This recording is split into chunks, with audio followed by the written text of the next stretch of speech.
Let's go on. Vasculitis. Vasculitis को हमने इस तरह पढ़ना है ताकि हमें ये चीजें याद हों। That is the basic purpose. We want to remember all of this. ठीक है, तो सबसे पहले हम इस टेबल को देखेंगे। टेबल में हमें बेसिकली एक क्लासिफिकेशन नजर आ रही है। The only thing you have to remember from this table is कि तुम लोग को सिर्फ पॉलीआर्थराइटिस और सिंड्रोम वाला जो सिंड्रोम वाला कॉलम है ना, सिर्फ उसको देखना है कि पॉलीआर्थराइटिस किस में होता है। पॉलीआर्थराइटिस नोडोजा में होता है, कावासाकी में होता है। ल्यूकोसाइटोक्लास्टिक किस में होता है, हिनॉक्सिनोनिन पर्परा में होता है। ठीक है, ग्रैनुलोमेटस किस में होता है, वेगनर्स में और चक्स्ट्रॉस में होता है। ठीक है, जाइंट सेल आर्थराइटिस किस में होता है, टाकायासु और टेम्पोरल आर्थराइटिस में। This is an other classification. इसको याद मत करो at the end of the lecture, ये तुम लोगों को खुद ब खुद ही याद हुआ होगा। Do not sit on it and keep on revising it और रट्टे नहीं मारने इसके। ठीक है, this is not how we study medicine anymore. No रटा, we going to make it flowy ताकि खुद ही याद हो जाए चीजें। ठीक है, अब हमारा जो तरीका है ना पढ़ने का वो जरा डिफरेंट है। ये मैंने आइडेंटिफिकेशन इससे दी क्योंकि इससे एमसीक्यूज आ सकते हैं। I want you guys to open this once we have done the lecture. जो मैं तुम्हें स्लाइड्स दूंगा तो just revise this slide again. ठीक है, हमारा जो तरीका है ना वो पढ़ने का ये है। We are going to divide it into 3 different types of vasculitis, जिसमें लार्ज, स्मॉल और मीडियम है। मीडियम में पॉलीआर्थराइटिस नोडोजा और कावासाकी आ जाएगा। ठीक है, और लार्ज में जाइंट सेल आर्थराइटिस और टाकायासु आ जाएगा। जो बाकी स्मॉल वेसल डिजीजेस है ना, उसमें Enka and non Enka associated आएंगे। जो एंका एसोसिएटेड है वो तो हमें ऑलरेडी पता है क्योंकि हमने पैथोलॉजी पढ़ी हुई है। वेगनर्स आ जाएगा, माइक्रोस्कोपिक पॉलीएंजाइटिस आ जाएगा, चर्क-स्ट्रॉस आ जाएगा मेजरली। अब जो नॉन एंका है ना, ये बहुत ज्यादा है। ठीक है, बहुत ज्यादा है। मगर इनमें से जो हमने पढ़ने और जो तुम्हारे पास्ट पेपर्स में आते हैं, एक तो तुम यहाँ पे याद रखो हिनॉक्सिनोनिन पर्परा है ना, ये तुमसे पीड्स में भी पूछेंगे और ये तुमसे मेडिसिन में भी पूछ सकते हैं। ठीक है, ये फेवरेट क्वेश्चन है। क्रायोग्लोबुलिनेमिक वेस्कुलाइटिस भी पूछ सकते हैं। ठीक है, इसका हेपेटाइटिस सी से रिलेशन होता है। और उसके अलावा तुमसे पूछेंगे बैकेट डिजीज। तो हम सिर्फ इन तीनों पे फोकस करेंगे। हमें जरूरत नहीं है कि हम और ज्यादा पढ़ें बिकॉज मेजरली वो चीजें आती नहीं है। आज अमीन नहीं आया है और मैं देखता हूँ Amin, why isn't Amin here today. ठीक है, चलो मैं अमीन से पूछूंगा। ना ही बिलावल है ना ही अमीन है। चलो सही है, ठीक है। Let's go. मिशाल आई वी है, very good. Stay at home is not here, stay at home is here, good. चलो लेट्स गो ऑन। आगे चलते हैं। अब लार्ज वेसल डिजीजेस में जो हमें 2 इंपॉर्टेंट पढ़नी है वो है जाइंट सेल आर्थराइटिस और टाकायासु आर्थराइटिस। जाइंट सेल से याद रखो, draw this image in your head कि एक बूढ़ा बंदा है, खड़ा हुआ है और उसकी टेम्पोरल आर्टरी स्वेलन है। अभी मैं पिक्चर भी दिखाता हूँ कैसे याद करना है। Giant cell arteritis basically temporal arteritis होता है। ठीक है, और एक ग्रैनुलोमेटस लार्ज वेसल डिजीज है एओर्टा और इस ब्रांचेस की। ज्यादा प्रीडायलेक्शन इसकी कैरोटिड की तरफ जाती है। ठीक है, कैरोटिड में एक्सपेक्ट करेगी टेम्पोरल आर्टरी को और ऑफ्थेल्मिक आर्टरी को। ठीक है, टेम्पोरल के साथ अगर आएगा तो इप्सिलेटरल हेडेक होगा, टेंडर आर्टरी होगी, स्कैल्प पे दर्द होगा और साथ में एब्सेंट टेम्पोरल आर्टेरियल पल्स होगी। ठीक है, ऑफ्थेल्मिक में होगा तो फिर ऑप्टिक न्यूराइटिस, डायप्लोपिया, एमेरोक्सिस फ्यूगस और ब्लाइंडनेस होगी। ठीक है, ये चीजें हैं जो जाइंट सेल आर्थराइटिस में आती हैं। याद रखो 2 आर्टरीज है मेजरली, टेम्पोरल आर्टरी और ऑफ्थेल्मिक आर्टरी। ये जाइंट सेल आर्थराइटिस में होती हैं इन्वॉल्व। इसको याद कैसे करना है, जस्ट रिमेंबर दिस फोटो। ठीक है, जस्ट मेक श्योर कि तुम अपने दिमाग में इस पिक्चर को याद रखो। ये जाइंट सेल आर्थराइटिस की पिक्चर है, एक टेम्पोरल आर्टरी जा रही है और इसको ऑफ्थेल्मिक बना लो। ठीक है, and just remember it the way it is कि कोई बूढ़ा बंदा आएगा जिसमें, क्योंकि इस above it usually occurs in above 50 ना, तो बूढ़ा बंदा आएगा। ठीक है, उसकी टेम्पोरल आर्टरी या फिर उसकी ऑफ्थेल्मिक आर्टरी वाले सिम्टम्स आ रहे होंगे सारे, और साथ में बायोप्सी में उसका बायोप्सी की भी होगी डायग्नोसिस के लिए। Just remember this picture, this is a picture of giant cell arthritis. इसको याद कर लोगे तो अबव 50 भी याद रहेगा। ये भी याद रहेगा कि नंबर 1 लार्ज वेसल डिजीज क्योंकि लार्ज वेसल गुजर रहा है, और नंबर 3 ये भी याद रहेगा कि टेम्पोरल और ऑफ्थेल्मिक आर्टरीज इन्वॉल्व होती हैं। ठीक है, this is all you have to remember. इससे तुम बेसिकली डायग्नोसिस कर लोगे अपना। इन्फ्लेमेटरी डिजीज है तो ईएसआर और सीआरपी रेज्ड होगा। डायग्नोसिस कैसे करते हो, रेज्ड ईएसआर मिलेगा, क्लिनिकल फीचर्स देखोगे, वो तुम सबको पता है सारे, मैंने बता चुका है।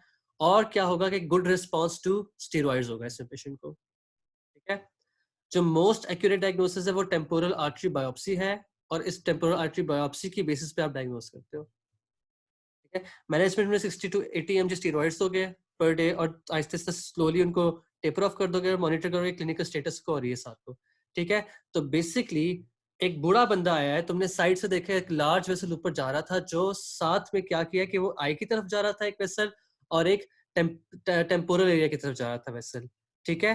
50 अबव उसकी एज है, तुमने क्या वो सिम्टम्स उसके क्या आ रहे हैं, इप्सिलेटरल हेडेक हो रहा है, उसको साथ में स्कैल्प की टेंडरनेस हो रही है, और आंख में उसको ब्लाइंडनेस के सिम्टम्स आ रहे हैं, ठीक है। You are just remembering this by imagination. तुमने उसमें क्या करा है, उसका एएसआर वगैरह क्लिनिकल फीचर्स और गुड रिस्पांस टू स्टेरॉइड के ऊपर तुमने डायग्नोसिस किया, ट्रीटमेंट में तुमने उसको स्टेरॉइड्स दे दिए, सिंपल इज दैट। और डिटेल्स में मत जाना, this is all you have to remember for giant cell arteritis. इससे ज्यादा कुछ भी याद करने की जरूरत नहीं है, इसी के अंदर से सवाल आएंगे और इसी के अंदर से क्वेश्चंस आएंगे, जो चीजें मैंने बोल्ड की हुई हैं, क्योंकि आता ही इसके ऊपर एमसीक्यू है। आगे चलते हैं, पॉलीमाइल्जिया रूमेटिका क्या होता है। अब जो पेशेंट्स 50% आते हैं ना जायंट सेल आर्टराइटिस के साथ पेशेंट, अगर उनमें मसल्स की टेंडरनेस स्टार्ट हो जाए और मस्कुलर पेन शुरू हो जाए, देन वी कॉल इट पॉलीमाइल्जिया रूमेटिका। एक जायंट सेल आर्टराइटिस के सारे पेशेंट के तुम्हें सारे पता है कि क्या सिम्टम्स होंगे। If that patient on top of those symptoms start having tender muscles, then that means कि वो पॉलीमाइल्जिया रूमेटिका में चला गया है, ठीक है। द डिफरेंस इज, बाकी जो जिससे कि इसका मस्कुलर पेन सिमेट्रिकल है, एलिवेटेड ईएसआर होगा, और ट्रीटमेंट उसमें 20 to 30 mg पर डे होगी।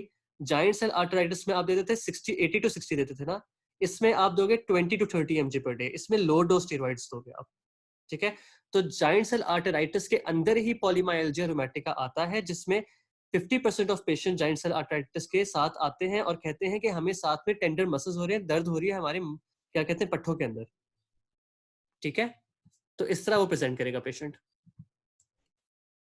अब टाकायासु आर्टराइटिस कैसे याद करना है। रिमेंबर के टाकायासु, टाकायासु में एस आता है, एस का क्या मतलब है, सबक्लेवियन, ठीक है। एस से एक और चीज, एस एस किस चीज में और कॉमन होता है, एशियंस में कॉमन होता है। The word S is also in the word the word S is in the alphabet S is also in the word Asians, and the alphabet S is also in the word pulse. तो 3 words S के साथ याद रखो, टाका या सू जहां पे आएगा ना, that is subclavian, Asians and pulse. समझ आ रही है, Takayasu, S for subclavian, S for Asians, S आता है उसके अंदर, और पल्स। जो एस वाले वर्ड्स है ना, वो तुम्हें टाका यासू के अंदर मिलेंगे, एशियंस, पल्स और सबक्लेवियन, ठीक है। तो ये बेसिकली सबक्लेवियन और इनोमिनेट आर्टरीज को अफेक्ट करता है, आमतौर पे इसकी एओर्टा और उसकी ब्रांचेस की तरफ सारी लीजन होती है, ठीक है। जो पुराना वाला था जो हमने पढ़ा था, क्या कहते हैं, ग्रैन्यू GCA, giant cell arteritis, that was also focused towards aorta, है ना, मगर उसकी पी डायरेक्शन थी कैरोटिड की तरफ। इसकी पी डायरेक्शन किस तरफ है टाकायासु की, it's going towards the subclavian and innominate arteries, ठीक है। So this is how it's different, and remember the S's, Takayasu, subclavian, Asians and pulse, ठीक है। 10 mmg डिफरेंस होगा आर्म्स के अंदर, आप लेग्स के साथ कंपेयर कर लो या आर्म्स को दोनों को कंपेयर करो, तो एक यूनिलैटरल साइज में भी डिफरेंस आ सकता है, और अगर बायलैटरल उसको टाकायासु है तो उसमें ये होगा कि उसके लेग्स का और उसके आर्म्स का जो ब्लड प्रेशर है वो कम होगा, और उसके पीछे रीजन ये है क्योंकि आर्टरी इन्फ्लेम हो रही है, तो ब्लड आर्म्स को कम पहुंचेगा, जब ब्लड कम पहुंचेगा तो loss of pulse in upper extremities हो जाएगा। टाकायासु is more common in 25 to 30 years. Giant cell arteritis was जो आपका GCA था, that was more common in people above 50 years. ठीक है, यहां तक हम सबको समझ आ गई है।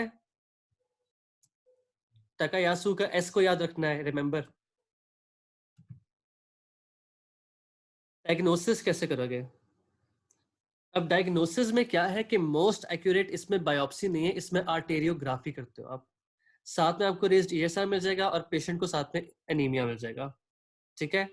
बाकी ट्रीटमेंट इतनी इंपॉर्टेंट नहीं है, हाई डोज स्टेरॉइड्स दे दोगे, इम्यूनोसप्रेसिव एजेंट्स दे दोगे, ठीक है। अगर सेकंड लाइन में जाना है तो फिर एंटी टीएनए दे दोगे, एस्प्रिन दे सकते हो और सर्जिकल रिवैस्कुलरेशन कर सकते हो, ठीक है। सो एस वाली डिजीजेस टाकायासु, तो एस वाली बातें इसकी हमेशा याद रखनी है, और वैगनर्स का तो तुम्हें मैंने पिक्चर से याद दिलाया है कि पिक्चर से मैंने I taught you how to remember it, ठीक है। आगे चलते हैं, सारे जो एमएनटी वाले सवाल है ना वो एंड में होंगे इस साल, इस दफा, क्योंकि द प्रॉब्लम इज कि सारे कोरिलेटेड होते हैं ना, तो आई जस्ट वांट कि तुम लोगों को सही तरह डायग्नोस करना आ जाए। मीडियम वेसल वेस्कुलाइटिस कौन से होते हैं? अब इसमें बुक्स में लिखा हुआ कावासाकी और पैन को ही कवर करता है, लेकिन कुछ जगह पे लिखा कि बर्जर्स भी होता है, वो मीडियम वेसल डिजीज होती है, तो हमने बर्जर्स को इसमें डाल दिया। बर्जर्स में से सवाल आ जाते हैं कभी कभार। तो कावासाकी और पैन, ये चीजें याद रखनी है। PAN is basically polyarteritis nodosa. ठीक है, अब हम पहले चलते हैं कावासाकी की तरफ।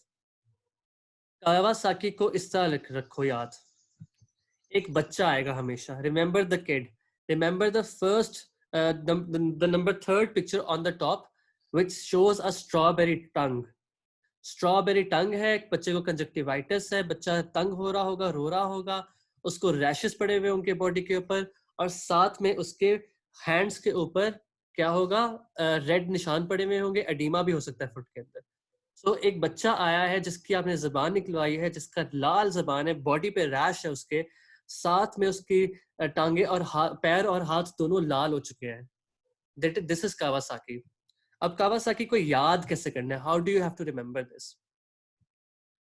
एक तो इसको हम कहते हैं mucocutaneous lymph node syndrome, common in childrens, और इसमें याद रखना कोरोनरी आर्टरी। ठीक है, अब क्रैश इसका निमोनिक है, पेशेंट को होगा फीवर, मतलब 104 डिग्री सेल्सियस ज्यादा फॉर ग्रेटर देन 5 डेज, और +4 out of 5 of crash symptoms. Crash में तुम याद रख लो conjunctivitis, rash on the trunk, asymmetrical cervical lymphadenitis because mucocutaneous lymph node syndrome है, S for strawberry tongue, और H hand showing desquamation and edema। अब crash को अगर तुम पिछली वाली फोटोज पे करोगे अप्लाई, तो वो किस तरह नजर आएगा? ठीक है, क्रैश को तुम इस तरह याद करो, कंजक्टिवाइटिस पहली वाली फोटो है, ठीक है, ये तो हमें याद हो गया ना कंजक्टिवाइटिस। फिर उसके बाद रैश आखिरी वाली फोटो है, ठीक है। फिर उसके बाद एसिमेट्रिकल, जो क्या नाम है, एसिमेट्रिकल सर्वाइकल लिम्फेडिनाइटिस है, वो इससे याद करो, ये वाली फोटो है, विच is the second last from the top. ठीक है, कंजक्टिवाइटिस, रैश, एसिमेट्रिकल लिम्फेडिनाइटिस, ये बच्चे की देखो नेक्स्ट स्वेलन है और इसके सारे लिम्फ नोड्स फूले हुए हैं। Second last photo on the top right, top right, yes. फिर उसके बाद क्रैश में स्ट्रॉबेरी टंग हमें पता है, ठीक है, और एच से हमें क्या पता है, हैंड्स शोइंग डिस्क्लेमेशन, हैंड्स की स्किन उतर रही है। ठीक है, यहाँ पे इतना अच्छा शो नहीं किया, बस रिमेंबर दिस। तो क्रैश हमने याद रखना है। अब इसके अंदर हम एक और कॉन्सेप्ट ऐड करेंगे क्रैश के अंदर। ठीक है, क्रैश के अंदर जो हम अगला कॉन्सेप्ट ऐड करेंगे, तुमने याद रखना है कि एक बंदा आ रहा है, तुम्हें पता है ना कि एक मोटरसाइकिल होती है, उसे हम कावासाकी कहते हैं। ठीक है, एक मोटर बाइक है जिसका मॉडल है कावासाकी, कावासाकी पे आ रहा है और उसका क्रैश हुआ है और उसकी मोटरसाइकिल बर्न हो गई है। तो Kawasaki for Kawasaki, remember this, कि बच्चा कावासाकी चला रहा था, उसकी मोटर बाइक गिरी है, वो क्रैश कर गया है, और क्रैश करने के बाद उसकी जो बाइक थी ना, वो जल गई है। Remember this in your imagination. तो इसमें क्या क्या चीजें बता रही है? नंबर 1, एक तो वो बच्चा है, इट्स कॉमन इन किड्स।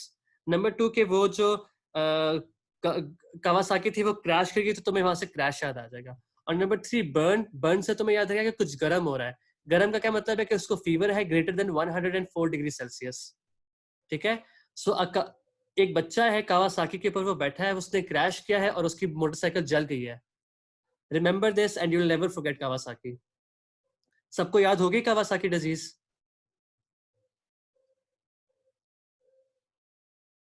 से यस, आई होप कि तुम लोग को इस तरह आसान लग रहा है, क्योंकि इनको याद करना सबसे बड़ा बड़ा मसला इनको याद करना होता है। तो आई होप कि this is helping you out in remembering all of these. सही है, तो कावासाकी में बच्चा है, उसकी गाड़ी क्रैश कर गई, उसकी बाइक क्रैश कर गई है और उस पर आग लग गई है। सो किड्स, किड्स डिजीज का नाम कावासाकी, क्रैश का तुम्हें पूरा निमोनिक पता है, और बर्न का मतलब है उससे फीवर है। ठीक है, so this is how you have to do it. The only thing that I forgot to make it a part of was coronary artery involve होती है, तो इसमें हार्ट के सिम्टम्स आ सकते हैं। अगर बच्चे में वो हार्ट के सिम्टम्स बताता है, तो याद रखना कि वो कावासाकी की ही बात कर रहा है। ठीक है, लेकिन मोर और लेस तुम क्रैश से डायग्नोज कर लोगे उसको। आगे चलते हैं। अब मैनेजमेंट में क्या है, आपने इसको देनी है एस्प्रिन 14 डेज के लिए, और IVIG देनी है 4 डेज के लिए। स्टेरॉइड्स और कॉन्ट्राइंडिकेटेड, स्टेरॉइड्स नहीं देते इस डिजीज में। ठीक है, इसको याद करने की जरूरत नहीं है, you only need to diagnose कि कावासाकी को कैसे डायग्नोस करना है। Kawasaki is a medium vessel disease, याद रखना। ठीक है, अब आते हैं पैन के ऊपर, पॉली आर्टेराइटिस नोडोजा। अब इसको याद करना थोड़ा सा मुश्किल हो जाता है बिकॉज इसका कोई प्रॉपर निमोनिक नहीं है, ठीक है। अब याद रखना है कि ये मैन में होती है और इसमें नर्वस सिस्टम और जीआई ट्रैक की इन्वॉल्वमेंट होती है। वो आएगा कंप्लेन कि उसको एकदम से पेन हुई क्या कहते हैं जीआई सिस्टम के अंदर। अगर किसी भी विनियट में लंग्स का जिक्र किया है ना, if lungs are involved then that is not polyarteritis nodosa. ये याद रखो कि polyarteritis nodosa which is a medium vessel disease, इसमें लंग्स कभी भी इन्वॉल्व नहीं होते। नेक्रोटाइजिंग वेस्कुलाइटिस है। हेपेटाइटिस बी इसमें याद रखो कि इंपॉर्टेंट है। डायग्नोसिस कैसे करोगे कि हेपेटाइटिस बी पॉजिटिव होगा, एएसआर सीआरपी रेज्ड होगा, एन का नेगेटिव होगा। अब यहाँ पे हमने एन का नेगेटिव इसलिए लिखा है क्योंकि आप ना इसको आमतौर पे कुछ लोग ना माइक्रोस्कोपिक पॉलीएंजाइटिस के साथ इसको कंफ्यूज कर देते हैं, which is a small vessel disease.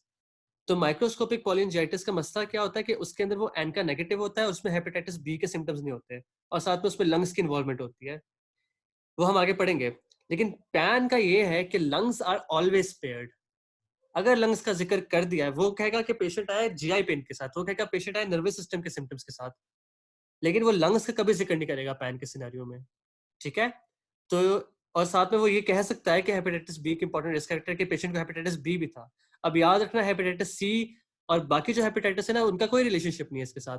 Hepatitis C और ये जो बाकी और हेपेटाइटिस बी भी इवन, इनका रिलेशनशिप होता है क्रायोग्लोबुलिनीमिया के साथ भी, जो हम नहीं पढ़ेंगे लेकिन वो मैं तुम्हें थोड़ा सा बता दूंगा। उनका रिलेशनशिप होता है क्रायोग्लोबुलिनीमिया के साथ भी। तो डोंट थिंक कि सिर्फ हेपेटाइटिस बी का पैन के साथ रिलेशनशिप होगा, it can also have a relationship with cryoglobulinemia. तो तुम्हारा डायग्नोसिस का जो पॉइंट होगा ना, which is going to help you, कि लंग्स का जिक्र नहीं किया होगा और नर्वस सिस्टम और जीआई का जिक्र किया होगा, ठीक है। तो इस तरह याद करना है इसको। डायग्नोसिस में क्या करना है कि हेपेटाइटिस बी पॉजिटिव होगा, एएसआर सीआरपी रेज्ड होगा, एन का नेगेटिव होगा।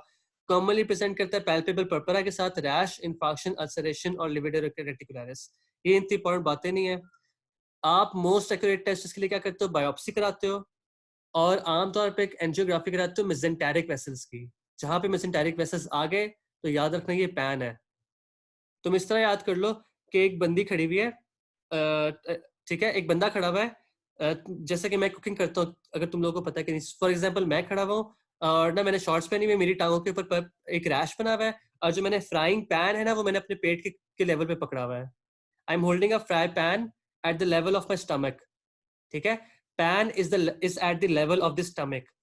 तो इसका मतलब है कि आपके जीआई फैक्टर्स आ गए, जीआई ट्रैक इन्वॉल्व होगा पैन के अंदर, ठीक है। तो कावासाकी में तो हमने वैगनर्स में यही याद किया था ना कि एक बूढ़ा बंदा है जिसकी आपको साइड व्यू से नजर आ रहा है और उसकी सारी इन्फ्लेमेशन हुई भी है।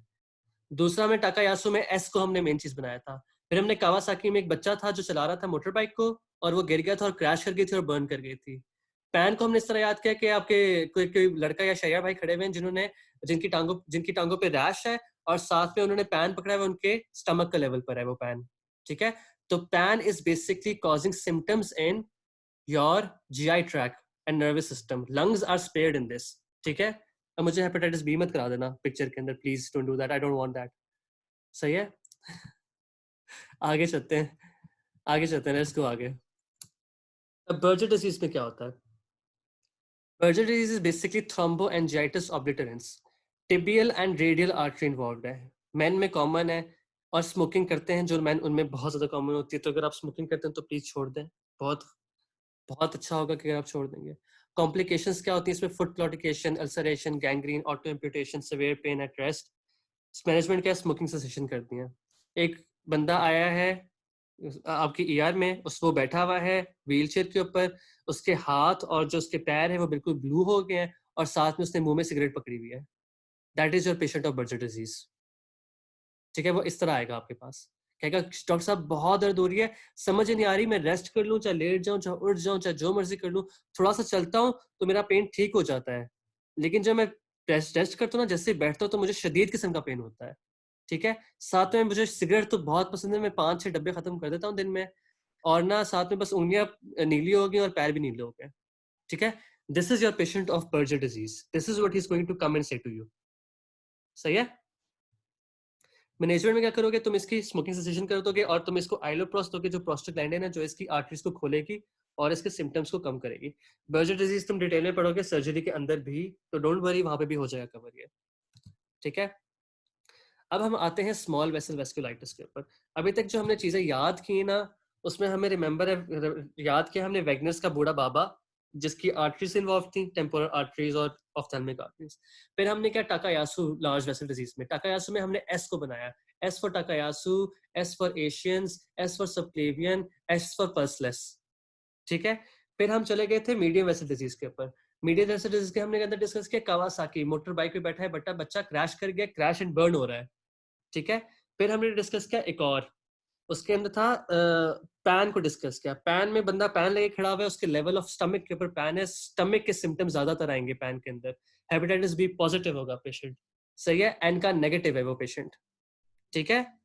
उसके अंदर लंग्स उसके स्पेयर्ड होंगे, लंग्स बिल्कुल फिट होंगे और उसको कुछ नहीं होगा लंग्स को। अब हम फिर बर्जर डिजीज करी थी, उसका तुम्हें आइडिया है, तब वो मुश्किल नहीं है। अब हम आते हैं स्मॉल वेसल वेस्कुलाइटिस की तरफ, ठीक है। स्मॉल वेसल वेस्कुलाइटिस में आते हैं आपके microscopic polyangiitis, Wegener's, Churg Strauss, Henoch Schonlein purpura, Paget disease and cryoglobulinemia, ठीक है, इसको हम डिस्कस करते हैं। अब माइक्रोस्कोपिक पॉलीएंजाइटिस में जो फर्क है कि ये एन का पॉजिटिव भी होगा और इसमें लंग्स इन्वॉल्व होंगे। This is how it's going to be different from your PAN. इसको पैन से डिफरेंशिएट करना है आपने मेजरली, सही है। तो नेक्रोटाइजिंग वेस्कुलाइटिस हो रहा है, lungs are involve, hepatitis B नहीं है, पीएन का पॉजिटिव है, खांसी करेगा तो खून आएगा और पल्मोनरी हेमरेज होगा। पॉसी इम्यून ग्लोमेरुलोनेफ्राइटिस होता है, पैल्पेबल पर्परा होता है।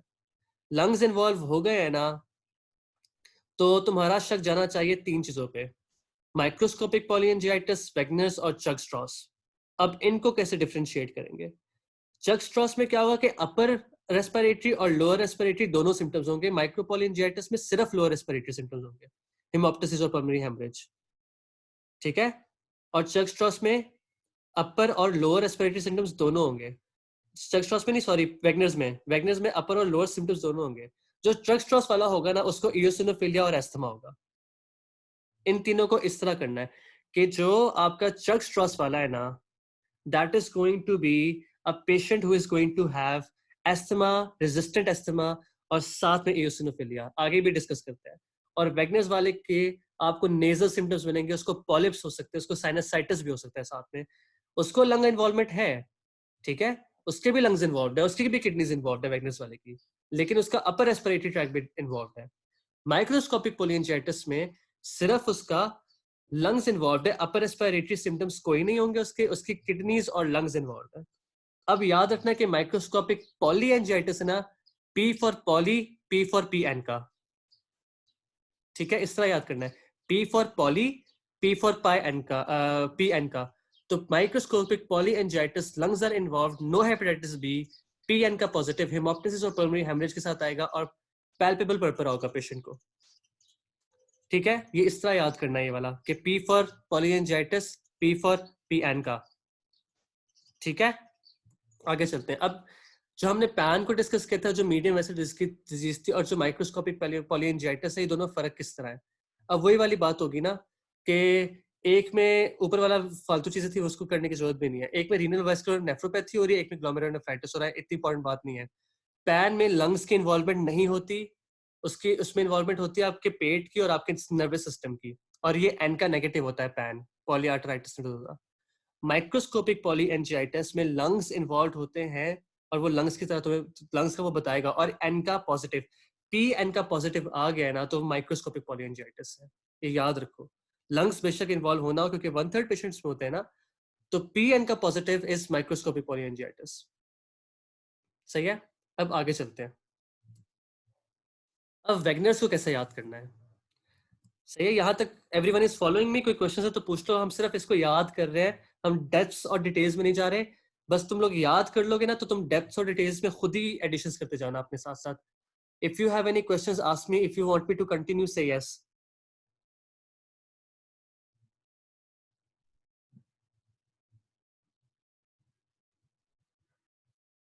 ठीक है, सबके मेरे ख्याल से कोई सवाल नहीं है, perfectly fine. Now we are going to discuss Wegener's. Now I want you to change the pronunciation and change the spelling of Wegener's. Wegener's को तुम कर लो वेकनर्स, VECNER, वैगनर्स को याद रखना है, वैगनर्स है, ठीक है। अब वैगनर्स हमने क्यों किया है इसको, वैगनर्स इसलिए किया क्योंकि इसमें सी इन्वॉल्व हो रहा है। अब तुम सी ड्रॉ करो, एक बंदा खड़ा है, उसको सी ड्रॉ करो। The C is going to go through his nasopharynx, his lungs and his kidneys. And C की एक और चीज ये है कि C is for C N का positive. Polyangiitis, microscopic polyangiitis was P N का पॉजिटिव ना। अब वैगनर्स में, VEC वैगनर्स में, it is going to be C N का positive. Draw a C on a person. Nasopharynx involved है, lungs involved है, kidneys involved है, ठीक है। तो इस तरह याद करना है इसको। मेल है, 40 to 60 years का है, वेकनर्स ग्रेनुलोमेटोसिस है, नेसोफेरिंक्स, लंग्स और किडनीज इन्वॉल्व है, और CN का पॉजिटिव है। तो इस C से तुम्हारी काफी चीजें क्लियर हो रही है, सिर्फ C से, ठीक है। आगे चलते हैं।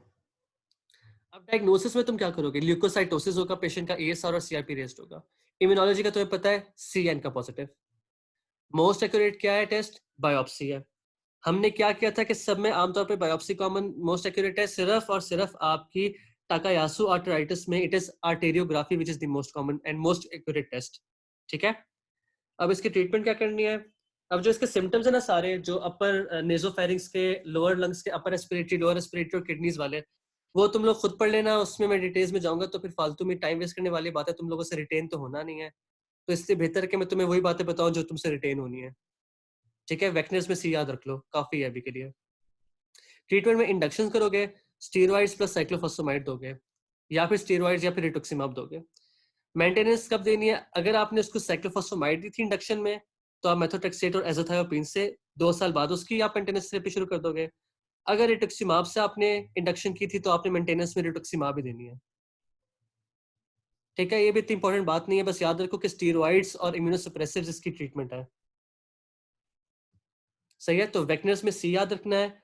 सी आपने बॉडी पे बनाया तो उसकी नाक से गुजारा, नेजोफेरिंक्स, लंग से गुजारा, और आपने उसे किडनी से गुजारा, तो it's a Wegener's and C for C N का, ठीक है।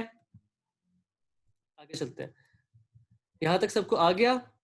हमने लार्ज वेसल्स में डिस्कस की थी सबसे पहले जाइंट सेल आर्थराइटिस, जिसे टेम्पोरल आर्थराइटिस कहते हैं। फिर हमने किया था टाकायासु जिसमें एस था। फिर हमने मीडियम वेसल्स में पैन को डिस्कस किया था, जिसमें एक बंदा खड़ा हुआ था जिसकी बॉडी, जिसके स्टमक के लेवल पे उसने पैन पकड़ा हुआ था, फ्राई पैन, ठीक है। और हमने इसके अलावा डिस्कस किया कावासाकी, जिसमें कावासाकी पे एक बच्चा आ रहा था जो क्रैश हुआ, और क्रैश करने के बाद उसकी साइकिल जल गई, क्रैश एंड बर्न। तो हमने क्रैश का निमोनिक याद कर लिया था वहां पे, ठीक है, बच्चा था उसमें। बर्जर डिजीज के तुम्हें मैंने सिनेरियो बता दिया था, उस तरह याद कर लो। फिर उसके बाद हमने जो स्मॉल वेसल डिजीजेस की हमने उसमें किया है माइक्रोस्कोपिक पॉलीएंजियाइटिस, ठीक है, जिसमें हमने पी से याद किया है कि PN का पॉजिटिव होगा ये। और वेगनर्स में हमने सी बनाया है, वेगनर्स, और हमने इसको सी से याद किया है कि वेगनर्स में सी होता है, ठीक है। हमने इस तरह चीजें याद की अभी तक। अब चलते हैं हम चग स्ट्रॉस के ऊपर। चग स्ट्रॉस का एक अच्छा सा निमोनिक है रैप फैन फेयर्स, लेकिन तुम इसमें सिर्फ एस्थमा और ईसिनोफिलिया भी याद कर लो ना तो तुम्हारा काम हो जाएगा। बाकी सारे सिम्टम्स बता देगा ये रैप फैन फेयर्स। एलर्जिक पेशेंट होगा, एस्थमा होगा, उसको इयोसिनोफिलिया होगा, ठीक है। लेकिन रैप फैन फेयर्स अगर कर ले तो तुम्हें बाकी चीजें भी याद हो जाएंगी, लेकिन अगर तुम याद कर ले तो कि सिर्फ उसको एस्थमा और इयोसिनोफिलिया है तो तुम्हारा काम वैसे ही हो जाएगा। तो इट्स नॉट दैट इंपॉर्टेंट कि तुम बाकी चीजें भी डिस्कस करो। If you want to remember तो बुक के साइड पे लिख लो रैप फैन फेयर्स, इसका है एक अच्छा निमोनिक, और you can even see this after we finish this class when I give you the slides. Tried क्या होता है? स्किन लीजन्स होती हैं, मोनोन्यूराइटिस मल्टीप्लेक्स होता है, और एओसिनोफिलिया होता है जो एओसिनोफिलिया विद रेजिस्टेंट एस्थमा। मोनोन्यूराइटिस मल्टीप्लेक्स में क्या होता है कि नर्व्स की डैमेज शुरू हो जाती है और आपको ना सडनली फुट ड्रॉप हो जाएगा या रिस्ट ड्रॉप हो जाएगा। अदर डायग्नोस्टिक फीचर्स में क्या आता है कि माइग्रेटरी पल्मोनरी इन्फिल्ट्रेट्स होंगे एक्सरे के ऊपर, एक दिन कहीं और इन्फिल्ट्रेट्स होंगे, अगले दिन देखोगे कहीं और पहुंचे हुए होंगे, फिर रहे में से अपनी ऐश कर रहे हैं, पार्टी लाइफ मचाई हुई है, no quarantine for them, migratory pulmonary infiltrates हैं, इधर उधर फिर रहे हैं, पार्टी लाइफ है। एन का पॉजिटिव है, पी और सी एन का दोनों में से कोई भी पॉजिटिव हो सकता है। चक स्ट्रॉस में पेशेंट आएगा एस्थमा के साथ और इयोसिनोफिलिया के साथ, साथ में वो कहेगा कि पी एन का भी पॉजिटिव था, और एक और सिनेरियो आएगा उसमें कहेगा सी एन का भी पॉजिटिव था, ठीक है। तो पी और सी एन का दोनों इससे पॉजिटिव होते हैं, और ब्लड में पेरिफेरी आपको इयोसिनोफिलिया मिलता है। ट्रीटमेंट में इंडक्शन में स्टीरॉइड्स तो साइक्लो दोगे, मेंटेनेंस में लोडो स्टीरॉइड्स और एज़ोथायो और मेथोट्रेक्सेट और माइक्रोफेनोलेट देंगे। हमने लूपस में डिस्कस किया था कि हम माइक्रोफेनिलेट क्यों देते हैं। लूपस में हम क्यों देते हैं माइक्रोफेनिलेट, कब देते हैं, कोई बताएगा मुझे? उसके लिए चॉकलेट होगी जब कॉलेज खुलेगा, जिसने ही बता दिया। I am looking at the chat box. Burhan, Burhan is going to get a chocolate. Mishal Fatima हमारे साथ है आज। She is from the O A team group. I don't, मेरे ख्याल से कल मिस हो गया था मिशाल का, तो प्रॉब्ली इसलिए मिशाल हमारे साथ है। लेकिन Burhan Ali, good, renal disease is the one, you should remember this. ठीक है, तो बुरहान को मिलेगी चॉकलेट। सबसे पहले उसने आंसर दिया। चलो let's go on. We know this कि हमें रैफ एंड पेज इसमें याद किया है हमने, और हमने वैगनर्स में सी से याद किया है। ठीक है, अब चलते हैं हम towards the end of the lecture, जिसमें है हिनॉक्सिनोनिन पर्परा। ठीक है, significant non generalised purpuric rash होगा पेशेंट बच्चे को, बच्चा आएगा हिनॉक्सिनोनिन पर्परा में। ठीक है, it's going to be a kid, remember this. Well afebrile child with unexplained symptoms होंगे, कंफ्यूज एंड बेवियरल पेशेंट्स होते हैं। इस तरह आपके पास प्रेजेंटेशन आती है। इसको याद मत करो, इतना इंपॉर्टेंट नहीं है। What you have to remember is this picture, which is a very good picture, and this is all you need to remember it. एक बच्चा आया है जिसको कॉलिकी एब्डोमिनल पेन है, उसको वॉमिटिंग है, ब्लडी डायरिया है, यूरिन में भी उसके खून आ रहा है, जॉइंट की इन्फ्लेमेशन है। जॉइंट की इन्फ्लेमेशन तो सब में हो गया ना, सब रूमेटोलॉजी पढ़े हैं यहाँ पे। जॉइंट की इन्फ्लेमेशन है, साथ में क्या है कि उसको पैल्पेबल पर्परा है बटक्स के ऊपर, लेग्स के ऊपर और फीट के ऊपर। ये तुम्हारा पीट्स का पक्का एमसीक्यू है। हमारी बारी भी आया था ये। पैल्पेबल पर्परा के साथ बच्चा आया है, साथ में कॉलिक की एब्डोमिनल पेन है उससे। ठीक है, साथ में उसकी यूरिन में और उसकी डायरिया में दोनों में ब्लड था, जॉइंट पेन भी थी और इन्फ्लेमेशन भी था। कभी कभार फुट और एंकल एडिमा भी होता है। Just remember this photo. इसमें तुम यूरिन और क्या कहते हैं, ब्लड डायरिया का कोई निमोनिक अपनी तरफ से ऐड कर लो।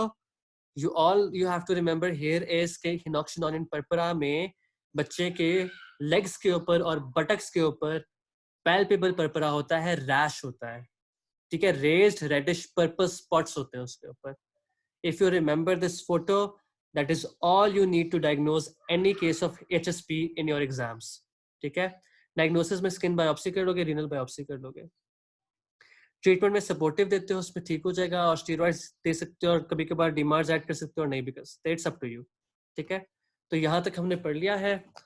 We have a lot of time, we have 20 minutes of this class still left, क्योंकि क्लास छोटी थी इसलिए जल्दी खत्म होना था। असल में मेरी O18 वाली क्लास रिलेटिवली लंबी हो जाती है, बिकॉज उसमें ना we make it very very interactive. उससे मैं बार बार पूछता भी हूँ, बिकॉज वो बच्चे कम है ना, तो it's very easy there to make it, हर किसी से सवाल पूछना, और सबके माइक्स भी ऑन करा लेता हूँ मैं वहाँ पे। ठीक है, लेकिन तुम लोग के साथ में मेंटी यूज करता हूँ, मैं वहाँ पे मेंटी बिल्कुल भी यूज नहीं करता। अब जो आखिरी डिजीज तुमने याद रखनी है ना मरियम, आई कम टू यू। ये क्वेश्चन मैं एंड में डिस्कस करूंगा कि भाई बोन्स में से कुछ करना है कि नहीं। I tell you. अब यहाँ पे जो एक और चीज वो पूछते हैं ना, वो है बैकेट डिजीज। बैकेट डिजीज में रिलैप्सिंग यूवीआइटिस होगा, रिकरिंग जेनिटल अल्सर्स होंगे, और रिकरिंग ओरल अल्सर्स होंगे। एक पेशेंट आएगा जिसको बार बार ओरल अल्सर्स हो रहे होंगे, साथ में वो हिस्ट्री देगा कि मुझे जेनिटल अल्सर्स भी थे और रिलैप्सिंग यूवीआइटिस भी था। ठीक है, जब भी आपके पास ओरल अल्सर्स और जेनिटल अल्सर्स और यूवीआइटिस साथ आता है ना, तो उसको हम बैकेट डिजीज कहते हैं। और जो अल्सर्स होती हैं वो बीच में से नेक्रोटिक सेंटर होता है, नेक्रोसिस हुआ होता है उनके बीच में, और उनके इर्द गिर्द रेड रिम होता है, रेड किस्म की इन्फ्लेमेशन हुई थी। दोनों एग्जांपल्स को देख लो। एक पेशेंट में बंदे का स्क्रॉटम दिखा रहे हैं बीच वाली में रिकरिंग जेनिटल अल्सर्स में, और रिकरिंग ओरल अल्सर्स में उसकी हम देख रहे हैं सुपीरियर पैलेट देख रहे हैं हम उसकी। ठीक है, तो दिस इज बैकेट सिंड्रोम। इसका एक दफा एमसीक्यू आया था यूएचएस में। जनरल फीचर्स में क्या होगा, अफेक्ट करता है ये वेन्यूज को, रिकरेंट ओरल अल्सरेशन होंगी, टू ऑफ द फॉलोइंग होंगी, साथ में रिकरेंट जेनिटल लीजन्स होंगी, आई में यूवीआइटिस, टेराइटिस, रेटिनल वैस्कुलाइटिस होगा, स्किन में एरिथेमा नोडोजम, पस्ट्यूज, पैप्यूज और फॉलिकुलाइटिस होगा, पॉजिटिव पैथोलॉजी टेस्ट जिसमें स्किन प्रिक करोगे ना आप पेशेंट की, तो पस्ट्यूल बन जाएगा फटाफट।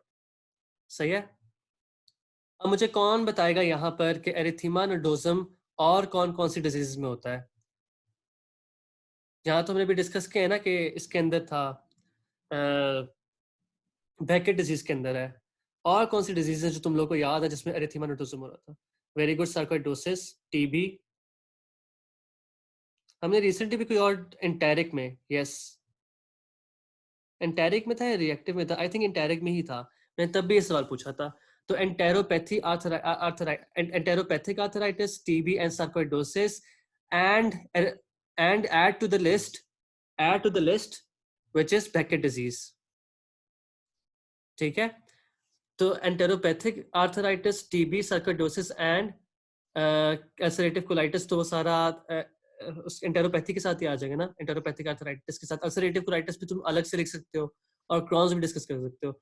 तो ये तुम्हें 6 डिजीज अच्छी तरह से याद होगी। और ये मेरे ख्याल से तुम लोगों को याद होगा कि मैंने पहले ही बताया था कि ये एक डॉक्टर फजल की जो क्या नाम है, एक ऑस्पी फाइल है, ऑस्पी जो बनाई हुई उनकी, उसमें ये वाला क्वेश्चन है कि एरिथीमा नोडोसम किस किस डिजीज में होता है।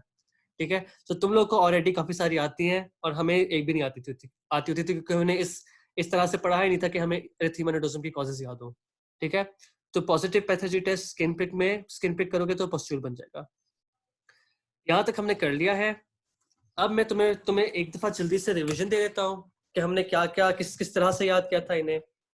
जाइंट्स लार्ज वेसल डिजीज में हमने जिस तरह याद किया था, एक था हमारे पास giant cell arteritis, temporal arteritis में हमने बंदे का लैटरल व्यू देखा था। जो बूढ़ा बंदा था अबव 50 था, उसकी लार्ज वेसल बड़ी हुई थी, इनफ्लेम हुई थी, आंख की तरफ जा रही थी और टेम्पोरल आर्टेराइटिस की तरफ जा रही थी। ठीक है, फिर हमने उस पर डिस्कस किया टाकायासु में हमारा निमोनिक किस्सा था एस से, S for Takayasu, S for subclavian. ठीक है, क्रायोग्लूबिनेमिक में भी बताऊंगा तुम्हें। ठीक है, एस फॉर सबक्लेवियन और एस फॉर एशियंस और एस फॉर पर्सलेस। ठीक है, ये हमने याद कर लिया। फिर उसके बाद हमने जो चीजें याद की हैं जो मीडियम वेसल्स में थी, उसमें हमने डिस्कस किया था पैन। किसी ने पैन पकड़ा हुआ है, उसके जीआई के सिम्टम्स ज्यादा है। ठीक है, और उसके अलावा उसमें हेपेटाइटिस बी पॉजिटिव है, उसने अपने लेवल ऑफ स्टमक के ऊपर पैन पकड़ा हुआ है। और उसके बाद थी कावासाकी डिजीज। कावासाकी में एक बच्चा कावासाकी मोटरसाइकिल चला रहा है, वो क्रैश कर गया और वो बर्न कर गया। हमने कावासाकी को इस तरह याद किया है।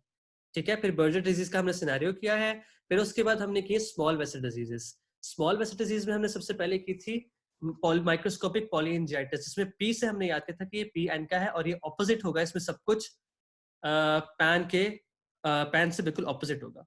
फिर हमने की थी वेगनर्स। वेगनर्स में हमने याद किया था इसको सी से, वेगनर्स है ये।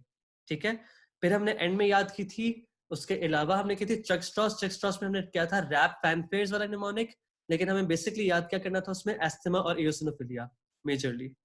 फिर हमने डिस्कस की थी एचसीपी एचएसपी। एचएसपी में हमने पिक्चर याद की थी कि बच्चा बैठा हुआ है, उसके पेट में कॉलिक की एब्डोमिनल पेन है, उसकी बटक्स पे और उसकी टांगों के ऊपर एक पैल्पेबल बड़ा सारा रैश है, रेड स्पॉट्स हैं।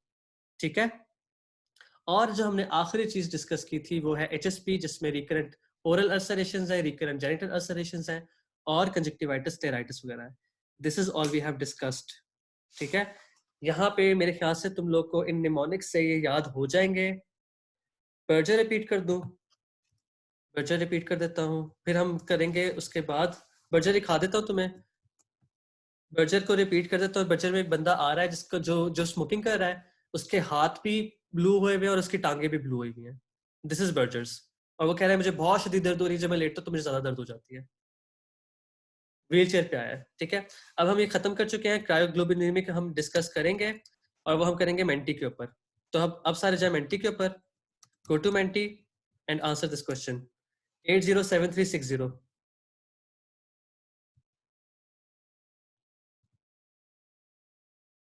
3 सवाल है, हम बारी बारी करेंगे।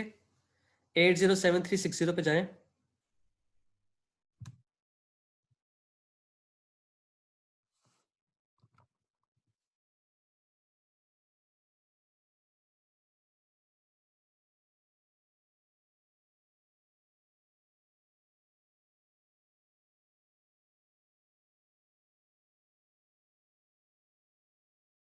807360 पे जाएं and answer this question everyone.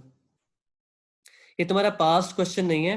ठीक है, पास्ट क्वेश्चन नहीं है, ये मैंने कहीं और से उठाए हुए, just to make your concepts clear मैंने ये दिया है।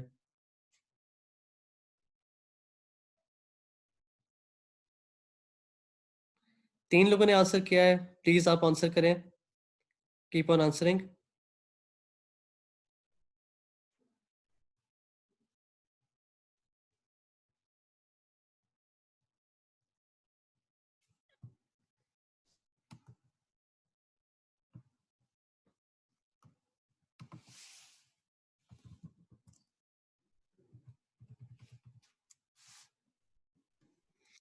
आई होप कि तुम्हें इन निमोनिक्स जिस तरह मैंने क्योंकि इतना बुरा और ड्राई टॉपिक है ना, इतना बुरा ड्राई टॉपिक है कि बंदे को समझ नहीं आती कि वो पढ़ाए किस तरह। सो आई एम सॉरी अगर ये तुम्हें शायद पसंद ना आया हो मेरा तरीका पढ़ाने का, मगर this is the only way I could find to make you guys remember this all. ठीक है, इसके अलावा मुझे कोई और तरीका नहीं मिला था कि मैं तुम लोग को याद किस तरह कराऊं इस सबको। प्रेजेंट करते हैं, देखते हैं कितने लोगों ने आंसर दिया है। माइक्रोस्कोपिक में एलआरटी होती है, सीएसएस में अब यूआरटी होती है। थैंक यू, मैं इम्प्रेस हो गया तुम लोगों से, क्या बात है, तुम लोगों ने अच्छा आंसर दिया इसका। Very happy to see this.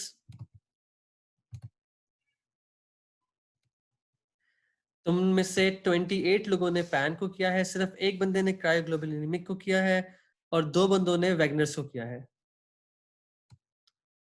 हाँ, वैगनर्स बोथ। चवेरिया, Wegener's both. You are right, चवेरिया वाले ने बिल्कुल सही बात लिखी है। वैगनर्स में आपका सी आपकी नाक से, लंग्स से और किडनी से गुजर रहा है ना, तो ठीक है, perfectly fine. This is a very good answer by you guys. इसका आंसर पैन था क्योंकि इसमें एब्डोमेन इन्वॉल्व हो रहा है पेशेंट का। ठीक है, अब वापस मेंटी पे जाएं आप लोग। मैं आपकी स्लाइड चेंज करता हूँ, आपको नोटिफिकेशन आएगा कि मैं स्लाइड चेंज कर रहा हूँ। Now do this question.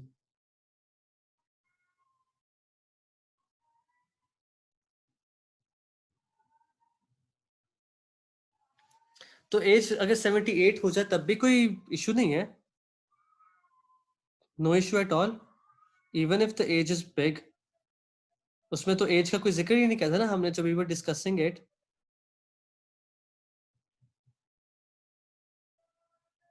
Pan को डिस्कस करते हुए। और 78 अगर बेशक हो, 78 कुछ नहीं होता। और वैसे भी age is not a very good thing you should follow, पता है Zaira. Go for the symptoms and then जब कुछ समझ ना आ रही हो ना तो फिर एज की तरफ जाया करो।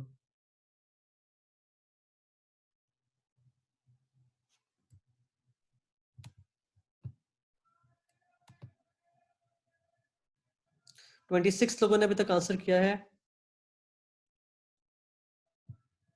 इसको प्रेजेंट करता हूँ।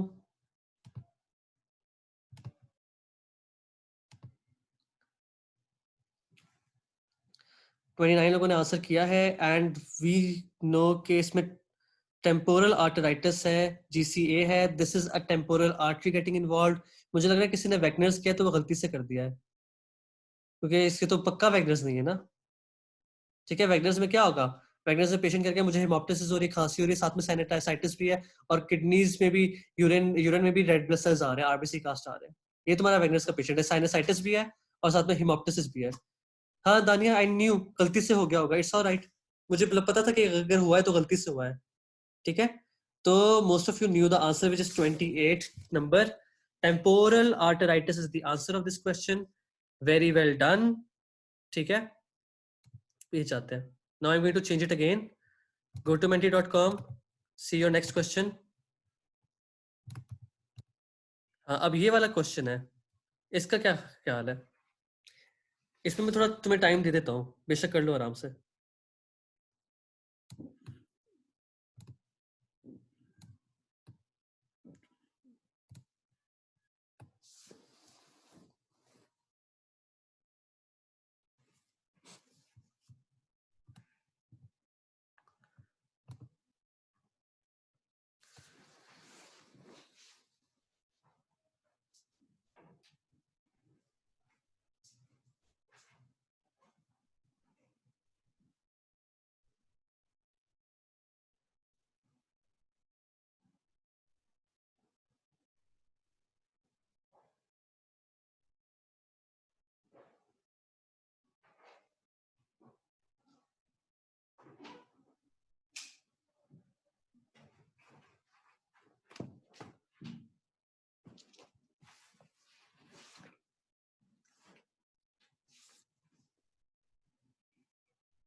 13 लोगों ने आंसर किया है, I need a bit more answers, बता दें मुझे।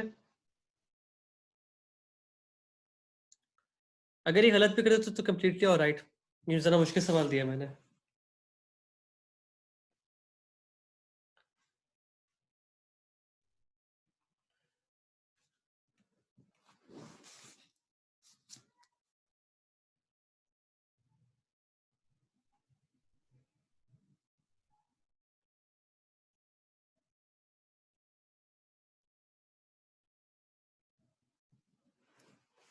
27 लोगों ने आंसर दे दिया है, गुड, शाबाश।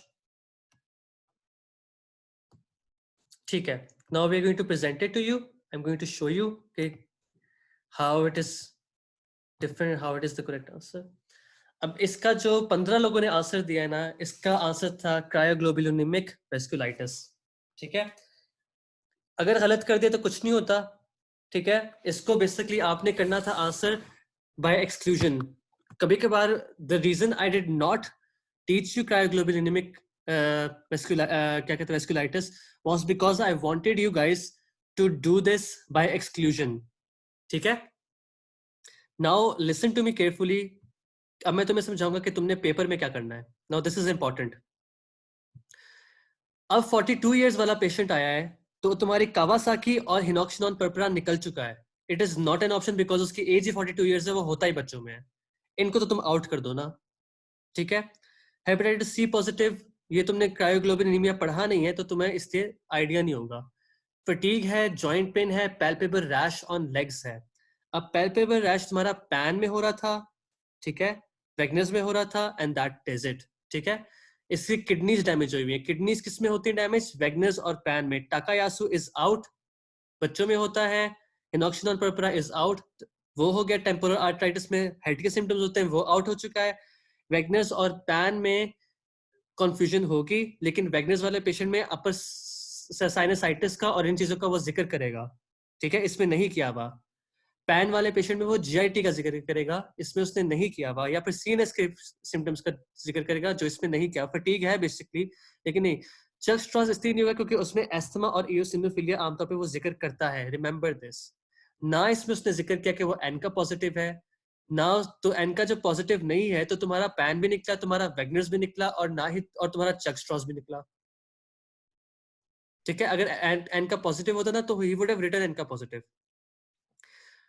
लेकिन इसका आंसर बाय एक्सक्लूजन था, वो था क्रायोग्लोबिनेमिक वेस्कुलाइटिस। अब हम थोड़ा सा क्रायोग्लोबिनेमिक वेस्कुलाइटिस को थोड़ा सा पढ़ेंगे, और वो हम पढ़ेंगे लाइक वर्बली पढ़ेंगे, ज्यादा मैं डिटेल में नहीं जाऊंगा।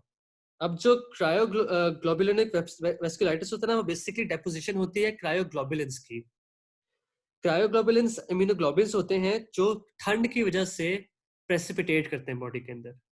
ठीक है, जब टेम्परेचर ज्यादा लो हो जाता है ना, तो ये क्रायोग्लोबुलिन्स प्रेसिपिटेट करते हैं। अदर जो कॉजेज है ना, एक तो ये HCV हेपेटाइटिस सी बहुत कॉमन कॉज है। अगर हेपेटाइटिस सी का जिक्र होता है तो तुम्हारा जाना चाहिए शक क्रायोग्लोबुलिनीमिया की वजह की तरफ। अब इसको कैसे याद करना है? क्रायोग्लोबुलिनीमिया सी से स्टार्ट होता है, हेपेटाइटिस सी सी में आता है, C for C, cryoglobulinemia and hepatitis C, C for C. ठीक है, इस तरह याद कर लो। और जो बाकी चीजें, HIV है, HPV इन्फेक्शन भी हो सकती है, और बाकी हेपेटाइटिस और जो लिवर की डिजीज है ना, वो भी कॉमन होती है इसके अंदर, जिसमें सारी तुम्हारी आ जाएंगी डिजीज, जिसमें हेपेटाइटिस है, प्राइमरी बिलियरी स्क्लेरोसिस है। इसकी वजह क्या है? क्योंकि आपके लिवर ने सारे जो क्रायोग्लोबुलिन्स हैं और इम्यूनोग्लोबुलिन्स हैं उनको निकालना होता है, बट लिवर की डिजीज हो जाएगी तो वो नहीं निकाल सकता है। तो याद रखो कि हेपेटाइटिस सी और liver are two major things which are involved in cryoglobulinemia. ठीक है, तो पेशेंट में क्या होगा? पैल्पेबल पर्परा होगा, रीनल डिजीज इसलिए होगी क्योंकि वो ग्लोबुलिन्स जाके किडनी से फंस जाते हैं। आर्थ्रेल्जिया, आर्थराइटिस, पेरिफेरल न्यूरोपैथी और हाइपोकॉम्प्लीमेंटीमिया। हाइपोकॉम्प्लीमेंटीमिया किस में होता था? एसएलई में होता था साथ में आपके। ठीक है, इसमें भी हाइपोकॉम्प्लीमेंटीमिया होगा क्योंकि आपका सारा कॉम्प्लीमेंट सिस्टम यूटिलाइज हो रहा है इम्यूनोग्लोबुलिन्स बनाने में। ठीक है, इसमें भी पल्मोनरी और सीएनएस इन्वॉल्वमेंट नहीं होती। ठीक है, क्लिनिकली आप करते हो इसका क्या कहते हैं, और ना साथ में पेशेंट को अपने HCV, HPV और HIV के लिए टेस्ट करना है। ठीक है, तो हमें क्रायोग्लोबुलिनीमिया जो इतना इंपॉर्टेंट नहीं है, जो तुमसे कोई पूछेगा नहीं, अगर गलती से MCQ में आ जाता है तो I think you all can answer this and now. समझ आ गई है? हमने थोड़ा सा डिफरेंट तरीके से पढ़ा था आज। It was a very different way of doing the lecture. I hope कि तुम लोग को ये निमोनिक्स और ये पिक्चर्स जो मैंने तुम्हें जहन में बनाने की कोशिश की वो तुम्हें याद हो, और आई होप कि तुम्हें वेस्कुलाइटिस आसान लगाओ, क्योंकि वेस्कुलाइटिस आमतौर पर मुश्किल होता है।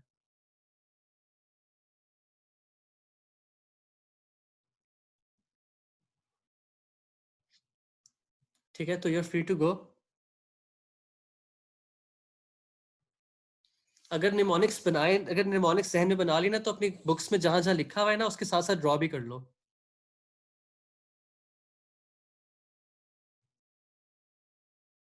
चीजें लिख लो, बुक्स में ऐड कर लो। यार ये टॉपिक्स ना तुम बेसिकली क्या, ये ना तुम सबसे अच्छे स्टेप अप पे लिखे हुए हैं, स्टेप अप में बहुत अच्छा दिया हुआ है इसको। स्टेप अप या कैप्टन करो, बाकी कुछ करने की जरूरत नहीं है। डेविडसन में बहुत बुरे हैं यार, they are not good in Davidson, very bad in Davidson, very poorly written.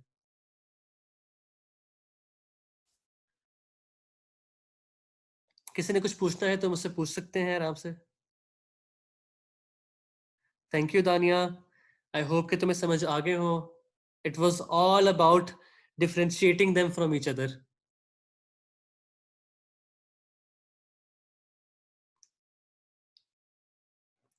Thank you Zaira, you're welcome Zaira, बहुत शुक्रिया आपका। You are free to go. किसी ने कोई बात पूछनी है, किसी ने कुछ भी डिस्कस करना है, they can stay back. I am here till 4:35, 4:40 तक हूँ मैं यहाँ पे। अच्छा भाई, बोन में से कौन से टॉपिक करने हैं? यार जो क्वेश्चंस आए हुए ना, एक तो ऑस्टियोमलेशिया से आया था एक क्वेश्चन, और एक ऑस्टियोपोरोसिस से आया था। पेजेस मैंने करा दिया था, तो अगर करना है तो ऑस्टियोमलेशिया और ऑस्टियोपोरोसिस कर लो, वो भी इतने इंपॉर्टेंट नहीं है, मगर कर लो अगर करने हैं तो।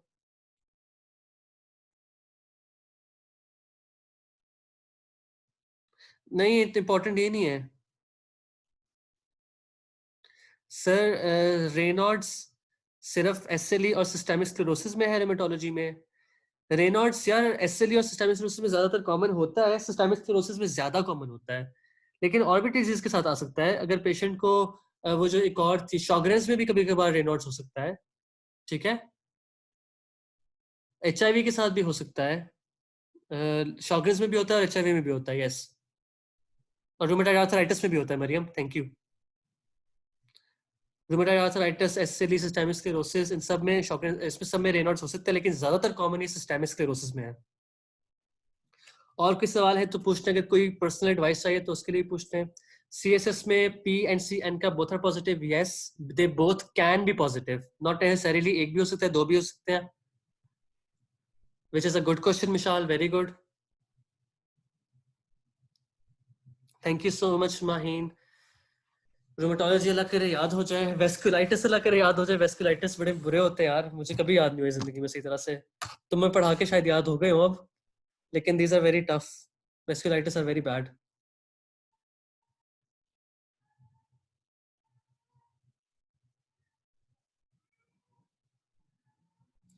If anyone wants to ask any questions, you're welcome to stay back.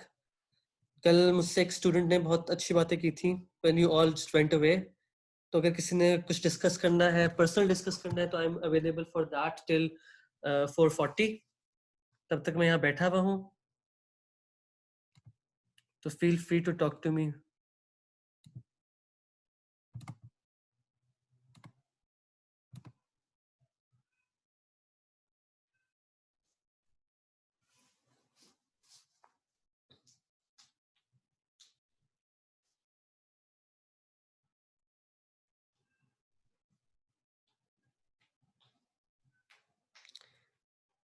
गाने सुनने हैं 40 तक किसी ने मेरे साथ? गाने भी लगा सकता हूँ मैं।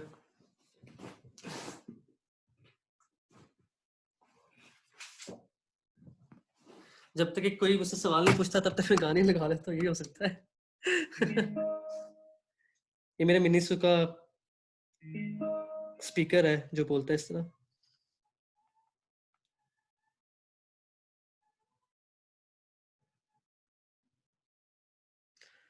रेनॉल्ड्स तो आरए में नहीं पढ़ा था, रेनॉल्ड्स इसलिए आरए में नहीं पढ़ा था क्योंकि वो इतना इंपॉर्टेंट नहीं है ना, part of Reynolds rheumatoid arthritis में, तो ना इसलिए वो नहीं होता उसमें कॉमन।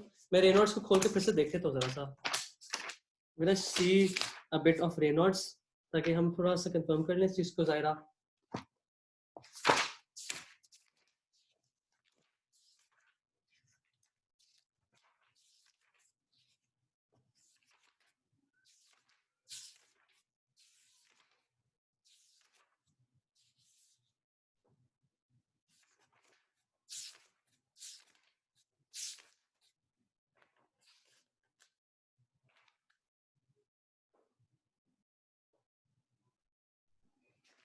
मुझे रेनॉल्ड्स फिनोमेना मिल नहीं रहा, किधर गया?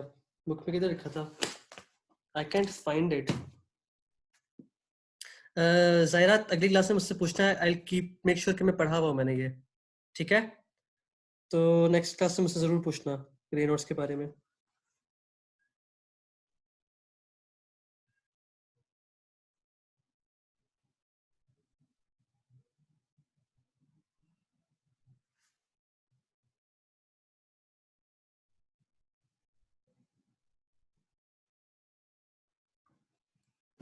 फोर्टी तक मैं यहाँ पर हूँ, if anyone wants to ask anything.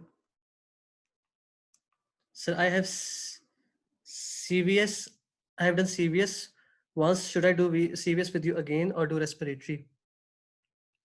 Is there a class tomorrow? Isha is gonna be the test. कोई क्लास नहीं होगी तुम्हारी। जायरा तुमने CVS पहले किया हुआ है, तुम्हारी मर्जी है यार, इट्स अप टू यू, ठीक है? यू हैवंट डन रेस्पिरेटरी, तो रेस्पिरेटरी कर लो, पता है।